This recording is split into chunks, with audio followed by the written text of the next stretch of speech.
A very good morning, dear students. Welcome to e-learning classes of Sacred Hearts of the subject Economics. Dear students, in the previous lecture, we have started our third chapter, that was Agriculture, Industry and Trade between the 1950 to 1990.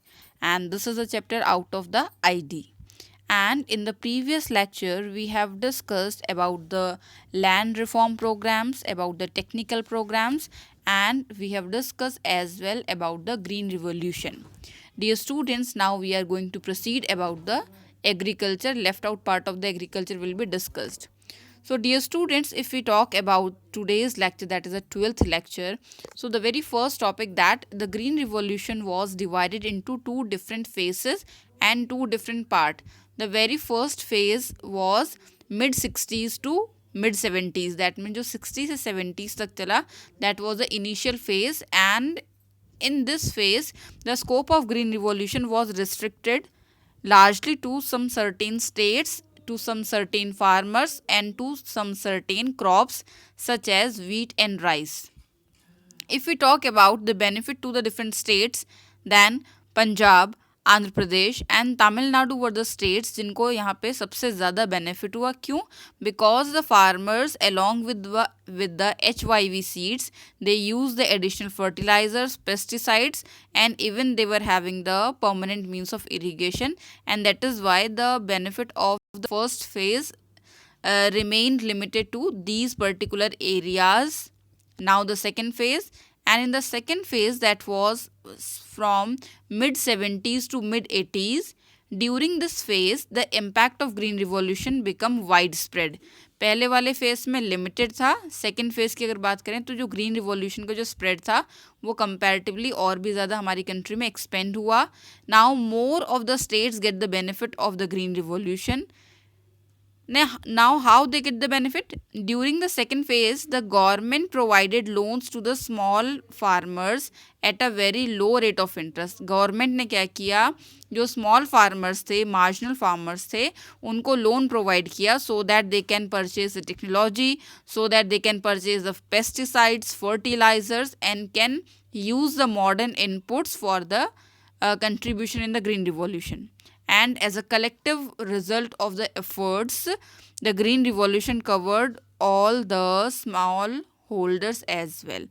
और इस phase में सिर्फ large farmers को ही benefit नहीं हुआ, along with the large farmers, small farmers को भी benefit हुआ.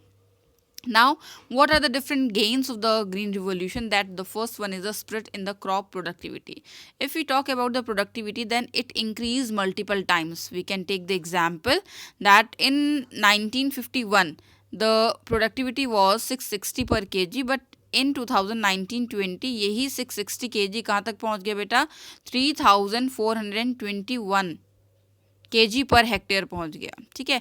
And the spread in productivity has led to the structural shift in the Indian agriculture. इससे जो हमारी इंडियन एग्रीकल्चर थी अब वो कंपैरेटिवली और क्या हो गई, कॉम्पिटिटिव हो गई. Second, substantial rise in acreage. And what is the acreage? Acreage means the area under cultivation. See, in this, HYV technology has significantly reduced the time lag between the sowing and harvesting of the crops. HYV technology की benefit हमको ये हुआ कि sowing और harvesting के बीच का जो time gap था वो क्या हो गया, reduce हो गया. Now, the use of chemical fertilizers has eliminated the need for the fallowing. जो हम लोग piece of land को एक certain टाइम के लिए छोड़ देते थे, अब वो एक्टिविटी हमें क्या करनी पड़ी, हमने क्या कर दी, गिव अप कर दी. Why? Because now we are having the chemical fertilisers, so we left that activity and accordingly the double cropping system has become possible. एक ही सीजन में दो दो क्रॉप्स को ग्रो करना क्या हो गया, पॉसिबल हुआ. Next, shift from subsistence farming to the commercial farming. Initially, the Indian farmers were having a subsistence outlook. They used to see the agriculture as a means of subsistence only, जिससे कि सिर्फ हम अपनी ज़िंदगी क्या कर सकते हैं, लेफ्ट आउट जो ज़िंदगी है उसे बिता सकते हैं. But due to the impact of the green revolution एक मार्केटेबल सरप्लस हमारे पास क्या हुआ, जनरेट हुआ. एंड एज अ रिजल्ट जो फार्मर्स अभी तक सब्सिस्टेंस फार्मिंग के बारे में सोचते थे, अब उन्होंने अपने सरप्लस पार्ट को या फिर एग्रीकल्चरल आउटपुट को मार्केट में सेल आउट करना स्टार्ट करा. Next, change in farmers outlook, जो फार्मर्स थे उनका आउटलुक चेंज हुआ कन्वेंशनल आउटलुक से, अब उनका जो आउटलुक था वो क्या बन गया, कमर्शियल बन गया. Next in the last one, that is a self sufficiency in the food grain production. Before the green revolution the situation was that कि हम लोग फूड ग्रेन्स को भी रेस्ट ऑफ द वर्ल्ड से इम्पोर्ट करते थे, लेकिन ग्रीन रिवॉल्यूशन के इम्प्लीमेंटेशन के बाद से जो फूड ग्रेन था उसकी प्रोडक्टिविटी या प्रोडक्शन बहुत ज़्यादा इंक्रीज हुआ, और क्योंकि प्रोडक्शन बहुत ज़्यादा इंक्रीज हुआ तो उसके प्राइसेस मार्केट में डिक्रीज हो गए. Now even the poor section can afford the goods at the low price, और इस higher amount of food production से गवर्नमेंट भी अपने पास बहुत सारा जो बफर स्टॉक्स होता है, जिसे गवर्नमेंट पीडीएस को रन करती है, उसको भी अपने पास मेंटेन करने के लिए क्या हो पाई, सक्सेसफुल हो पाई. ये सारे बेनिफिट्स हैं. Now what are the different limitations of green revolution. The very first one, that is the limited crops. If we talk about the expansion of green revolution in the field of crops, then it was generally limited to the wheat and rice. It didn't had any impact on the commercial farmings या फिर pulses, jute, cotton, tea, इनमें इसका कोई भी effect देखने को नहीं मिला. जो मेन इम्पैक्ट देखने को मिला वो wheat और राइस में देखने को मिला. Second, uneven spread. The spread of green revolution was not uniform across all the region. Instead, कुछ पर्टिकुलर स्टेट्स थे जहाँ पे अच्छा वर्क हुआ during the green revolution, like Punjab, Haryana, Maharashtra, Tamil Nadu. यहाँ पे बहुत पॉजिटिव इम्पैक्ट देखने को मिले. But there were some certain areas जहाँ पे कि हमको उतने बेनिफिशियल इफेक्ट देखने को नहीं मिले, जैसे ईस्टर्न यूपी हो गया, बिहार हो गया, Madhya Pradesh, Orissa. These were the particular area जहाँ पे कि जो ग्रीन रिवॉल्यूशन का बेनिफिट था वो मिनिमम था. Next one, that is the limited farming population. If we talk about the population that was associated with the green revolution was the large farmers, basically the large farmers. ठीक है, because it is very difficult for the small and marginal farmers to use HYV technology, to use expensive inputs. वो आज भी उनके reach से क्या है, out हैं. और इसका मतलब ये हुआ कि जो ग्रीन रिवॉल्यूशन को बेनिफिट करने वाली पॉपुलेशन थी वो एक लिमिटेड पॉपुलेशन थी. The last point, that is the economic divide. And now what happened, the rich farmer become more rich as he used the more amount of HYV seeds, pesticides, insecticides, जिससे कि उनकी productivity increase हुई और उनका जो return है increase हो गया. But the poor farmers remain with the old technology, जिससे उनका आउटपुट सेम रहा या लो रहा, जिससे कि उनको अमाउंट कम जनरेट हुआ. And it leads to a gulf between the rich and the poor farmers. जो रिच फार्मर पुअर फार्मर्स है उनके बीच का जो गैप था वो इंक्रीज होता चला गया. नाउ एग्रीकल्चरल सब्सिडीज, वर्च्यू और वाइस. अब एग्रीकल्चरल सब्सिडीज़ जो है वो एक डिबेटेबल कॉन्सेप्ट है. कुछ लोग बोलते हैं कि भाई ये मिलनी चाहिए, कुछ लोग बोलते हैं कि भाई ये नहीं मिलनी चाहिए.